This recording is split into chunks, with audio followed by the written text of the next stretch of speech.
देखो, एक बार की बात है, एक औरत गंगा में से निकली, एक नदी में से निकली, ठीक है।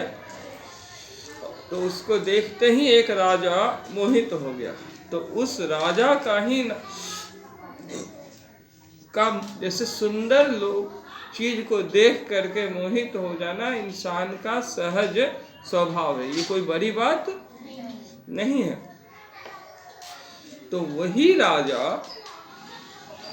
जो है उस नारी के पास गया, क्योंकि उसके जैसे ये खिड़की है ना, इस खिड़की के ठीक सामने नदी थी। तो नदी का नाम क्या था? गंगा, ठीक है। और उसमें से जो नारी निकली, उस नारी का नाम क्या था? गंगा, ठीक है। अब वो गंगा की सुंदरता को देख करके मोहित हो गए। तो वो व्यक्ति उनके करीब गए।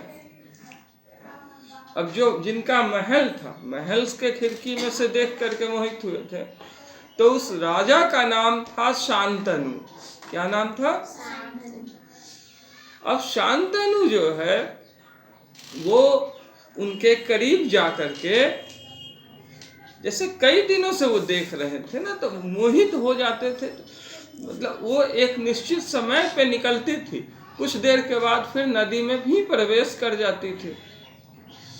तो उन्होंने एक दिन उनके पास जाकर के कहा कि मैं आपसे विवाह करना चाहता हूं, ठीक है। अब राजा है, शौर्य में सबसे श्रेष्ठ है, तो विवाह तो वो करेंगे ही। उस प्रस्ताव रख सकते हैं वीरों की भांति। ये पुरुष का अधिकार है, स्वीकार करना या न करना ये नारी का अधिकार है। गलत क्या है?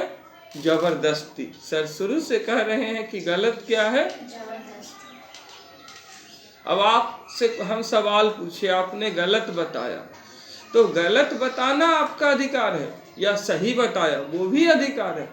नहीं बताना तो साफ बोल देंगे कि नहीं बताएंगे सर, ये भी अधिकार है। लेकिन चुप रह जाना ये अधिकार नहीं है। अब आगे चलते हैं हम लोग। तो उन्होंने कहा कि देखिए, हम आपसे विवाह करेंगे, लेकिन उसके पीछे एक शर्त है। तो नारी के ऐसा कहने पे राजा चूंकि उनके प्यार में इस कदर आतुर हो गए थे, व्याकुल हो गए थे, कि राजा ने कहा मैं कोई भी शर्त मानने को तैयार हूं। तो उन्होंने कहा कि मैं जब शादी होने के बाद बच्चा होगा तो उसको जो चाहूं वो करूंगी, ठीक है।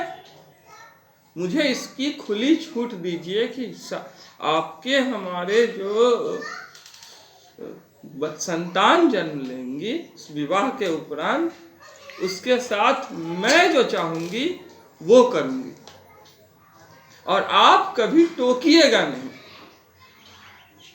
अगर आपने एक भी बार टोक दिया तो मैं चली जाऊंगी आपके जीवन से। तो कहें बस इतनी सी बात, ठीक है, आपकी संतान है तो आप ही कीजिए। वैसे भी पुत्र पर, औलाद पर या संतान पर माँ का अधिकार अधिक होता है। शांतनु जी ने ऐसा कहा। तो महाराज शांतनु जी के ऐसा कहने पर वो सहमत हो गई, शादी हो गया, ठीक है। विवाह के उपरांत एक संतान जन्म लिया, उस संतान को वो नदी में बहा दी, ठीक है। राजा देखे, दुखी हुए, मन मार लिए, क्योंकि पिता को भी मोह होता है और कोई भी इंसान अपने संतान को मरता हुआ नहीं देख सकता। अब फिर आ गई रहने के लिए घर में, फिर नॉर्मल ढंग से सामान्य रूप से रह रही। अब दूसरी संतान हुई, फिर बहा दी। तीसरी संतान हुई, फिर बहा दी। तो उनको ये लग रहा था कि मेरा पुत्र, किसी को पुत्र होता नहीं है, और जब पुत्र हो रहा है हमको, हम पिता बन रहे, तो हमको ये कैसी माँ है, ये माँ कैसी है जो अपने ही पुत्र का वध अपने ही हाथों से कर दे रही है। चौथी संतान हुई,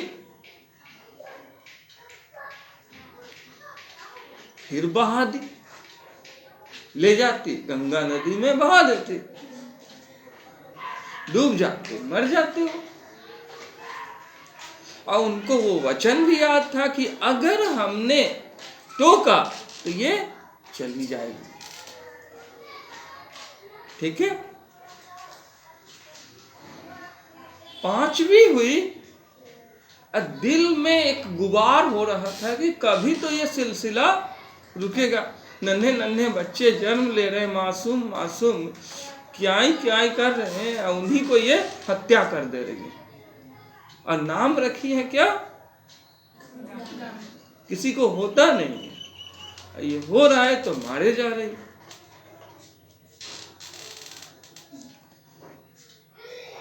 पांचवी के बाद छठा हुआ, वो वही काम की। अब मुस्कुरा करके देखती जैसे कितना बड़ा काम कर दिया, माँ होने का कितना महान फर्ज वो अदा कर दियो, कर्तव्य का पालन कर दियो, ऐसे वो देखती। राजन उनको अब उनकी सुंदरता न जहरीली नागिन के समान लगने लगी, बुरी लगने लगी, मतलब अंदर ही अंदर उनका हृदय का कचोटने लगा। उन्होंने महामंत्री से कहा, वो कर भी नहीं कर सकते थे कुछ, क्योंकि आर्य कुल वाले अपने वचनों से बंधे होते हैं। पर सातवें बच्चे के दौरान जब ऐसा हुआ, करने वो जा रही थी, तो उनके मुंह से निकल गया, रुको देवी, हे देवी, ये कैसा आप मातृत्व का भाव निभा रही हैं? आखिर मेरे कर्मों का दंड मेरे पुत्रों को क्यों दे रही हैं? आप कैसी मां जो स्वयं ही अपने पुत्रों को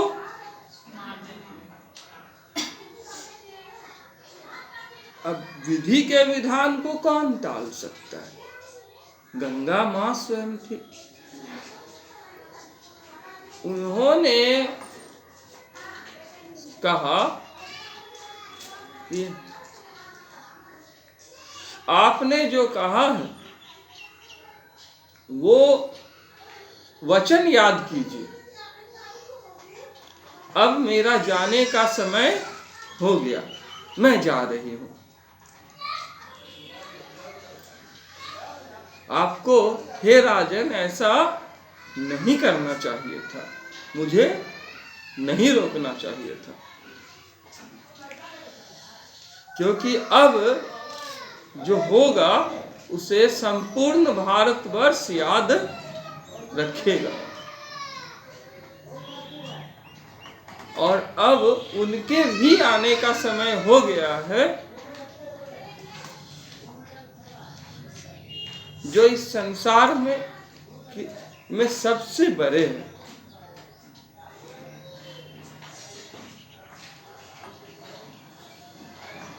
वो शीघ्र ही अब आएंगे, लेकिन उससे पहले बहुत सारी घटनाएं घटेगी। अब ये देखिए, यहाँ पे हम कहना